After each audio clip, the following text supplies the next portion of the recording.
അമ്മ മലയാളത്തെ വീണ്ടെടുക്കുന്നു എന്നതാണ് UFK നിർമ്മിക്കുന്ന ചരിത്രപരമായ സാംസ്കാരികപരമായ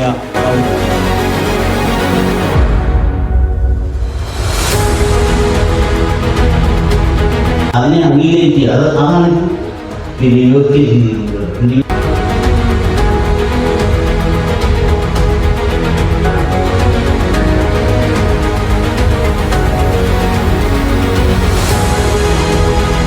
മുസാഫിർ വെള്ളില എന്ന് പറഞ്ഞ കവിയും അനൂപ് എന്ന് പറഞ്ഞ കഥാകൃത്തും വാക്കിന്റെ വെളിച്ചമില്ലായിരുന്നെങ്കിൽ ഈ ലോകം മുഴുവൻ ഇരുട്ടിലാകുമായിരുന്നു എന്ന് പറഞ്ഞത് ദണ്ഡിയാണ്.